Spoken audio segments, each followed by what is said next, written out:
Hey everybody, it's Craig with Smartphone Emmy. We had a great face-off for you today. A couple brand new heavy hitters coming out on Verizon. The Samsung Droid Charge, which I believe is released tomorrow, May 3rd, and the HTC Droid Incredible 2, which just came out, when was it? Friday last week. So that's our face-off today. Make sure you stop by smartphoneemmy.com. Check out the winner of today's face-off along with written review. Also have some photos and videos posted taken from both of today's contestants. If you're watching this on YouTube, simply click on the link in the description. It'll get you over to Smartphone Envy right away. All right, let's kick off our face-off, the Samsung Droid Charge 4G. Dual band CDMA, EVDO, Rev A 3G, and as it says in its title, it offers 4G connectivity. It's the larger of the two, weighs in at 143 grams. Build quality, I believe it's Gorilla Glass. Obviously glass over the display, but I believe it is Gorilla Glass. But I know I read it someplace, but I couldn't find it today before I got started here. I've got a metal band that encompasses the entire display, sort of a I guess a gunmetal gray, maybe a little bit lighter than that. Battery cover's also in a gray with some nice looking dots on it, very small dots. Battery cover is made out of rubberized plastic, as we pretty much expect these days from Samsung smartphones. Battery, 1600 milliamp battery, rated at 8 hours of talk time, which is pretty good. Micro SD card comes with a pre-installed 32 gigabyte micro SD card. Got your 4G SIM card over on the right. Speaker down here at the bottom. And we put the battery cover back on. You'll see the nice little grill over the speaker. 8 megapixel camera with LED flash. Up on top is 3.5mm headphone jack. On the right hand side is power and lock key and HDMI port. On the bottom is a microphone, and on the left hand side, micro USB port along with the volume rocker. Alright, let's take a look at the Droid Incredible 2, if it'll cooperate. There we go. Dual band CDMA, EVDO, Rev A 3G, no 4G connectivity. It is the lighter of the two, weighs in at 135 grams. Build quality, again, I believe it's Gorilla Glass. You've got what looks like either brushed aluminum in a black or high-grade plastic rim that encompasses the entire display. You've got 4 touch-sensitive keys right below the display. Battery cover, again, you've got the same look you had on the original Droid Incredible. Not sure exactly what that's all about, but anyway, it's there. And battery cover is made of rubberized plastic. You've got a black chrome HTC logo as well as a black chrome rim around the speaker on the back. Let's pop open the battery cover. You've got a 1420 milliamp hour battery rated at 6 hours and 30 minutes of talk time. So the winner on talk time is definitely the Droid Charge.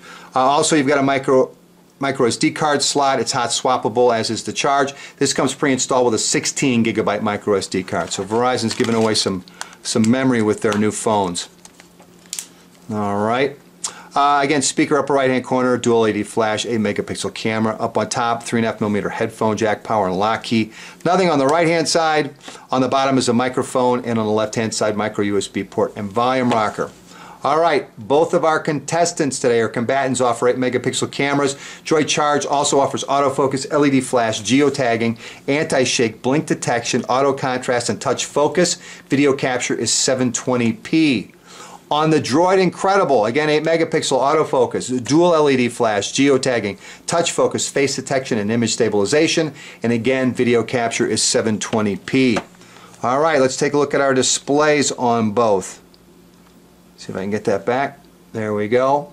Something a little different on the Samsung. I think it's the first phone we've seen over here in the States with it. It's a 4.3-inch Super AMOLED Plus display, 480 by 800 pixels, offers an accelerometer sensor, proximity sensor, as well as multi-touch.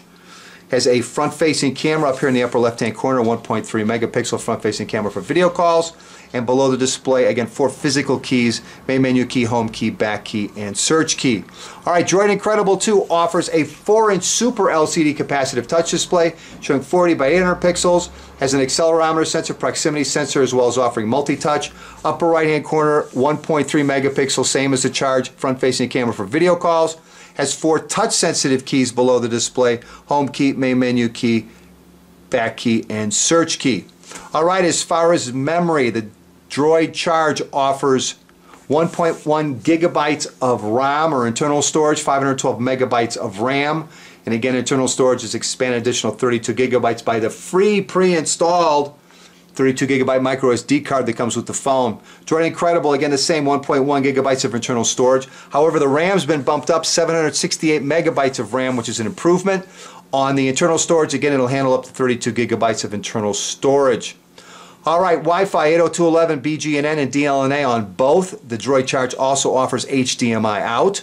Both of them offer Bluetooth version 2.1 with support for A2DP, GPS with support for AGPS. Both can be used as Wi-Fi hotspots. The processor on the Droid Charge, the ever-faithful Samsung Hummingbird 1 GHz processor. On the Droid Incredible 2, it's Qualcomm's MSM 8255 1 GHz Scorpion processor. Samsung Charge runs Android 2.2 Froyo with TouchWiz, Samsung's TouchWiz UI overlay, and on the HTC Droid Incredible 2, you're also getting Android 2.2 Froyo with HTC Sense UI overlay. Alright, as you can see, I've been to the Android market, downloaded the Quadrant Standard benchmark test, so let's kick this off and see we get a good clean start, and we do. And they're off. If there's an advantage in processing power, it goes to the Droid Incredible 2. It's offering 768 megabytes of RAM versus the 512 on the Droid Charge. Both are operating on 1 gigahertz processors. So we'll see where we end up.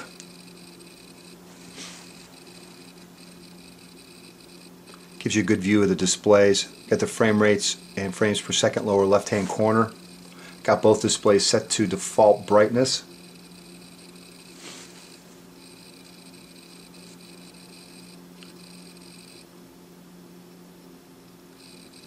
Alright, I got one down. Came back with 1670 on the Droid Incredible 2. Still waiting on the Droid Charge. Alright. Came back at 1008. So our winner of the Quadrant Standard benchmark test is quite easily the Droid Incredible 2 over the Samsung Droid Charge. Alright, I think it's time for our unofficial speed test. The Droid Incredible 2 was a resounding winner with the Quadrant Standard benchmark test, but let's see how things act in the real world. So let's kill everything, head back to the home page, and start this off. Let's start this off with calendar on both. There we go, and we're off. That looked to be the Droid Charge. How about we do Gmail on both? That looked to be the Droid Incredible. Let's try messaging on both. That looked to be the Droid Incredible 2 again. Let's launch the camera on both. I want to say this, the Droid Charge was ready to shoot before the Droid Incredible 2, but I could be wrong. Let's try settings on both. I think that was the Droid Incredible 2, but I could be wrong. Let's try the market on both. Boy, that looked like a dead heat to me. And let's see if there's anything there I'd missed that I wanted to do. No, let's go to movies, third-party app on both. That looked like a dead heat, although it looked like the movies loaded a little quicker on the Droid Charge. Let's see how it works just actually playing a video. And let's try Fast 5. And we're off.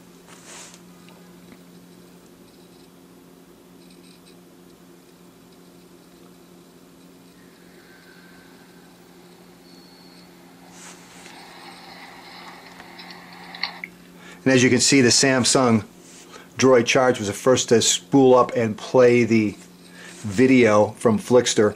So in the real world, while the Droid Incredible 2 was a heads up winner, or hands up, or definitely the winner, easy for me to say, winner of our Quadrant Standard benchmark test, in the real world, much closer with, I think, the Droid Incredible still showing that it was a little bit quicker when opening most applications. All right, let's try our navigation comparison here, and we'll see if we can't find Corner Bakery on these two. Navigate to Corner Bakery.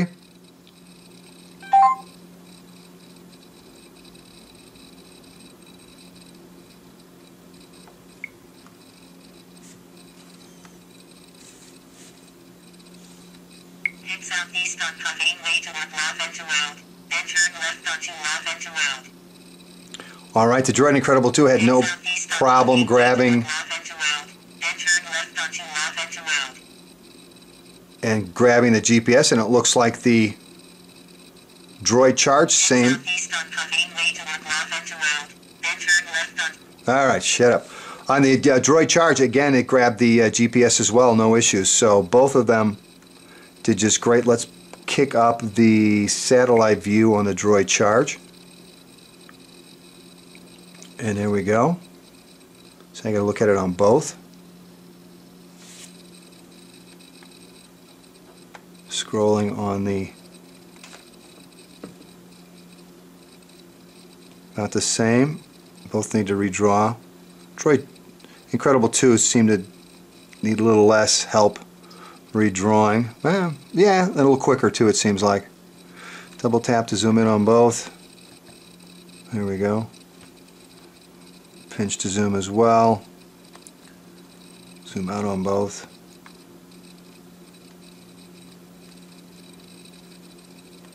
Both seem to have no problem whatsoever. So you've got good solid voice guided turn-by-turn navigation from both of the handsets, and again, it's absolutely free via Google Maps.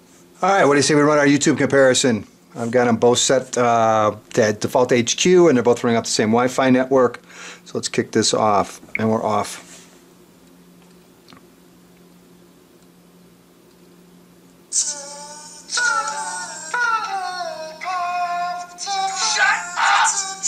I can't believe I'm finally a Pokemon trainer. I'm gonna catch them all and nothing's gonna stand in my way. Hey, what the hell's this guy doing?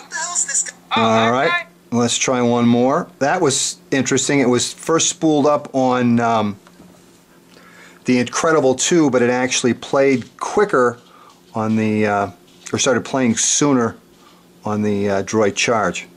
And we're off.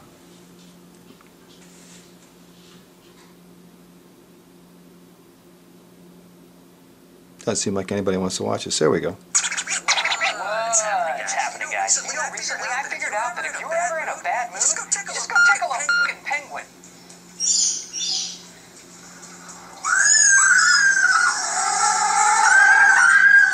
Alright, let's take a look at one more since we ended up at a tie. Each is 1-1, and we're off.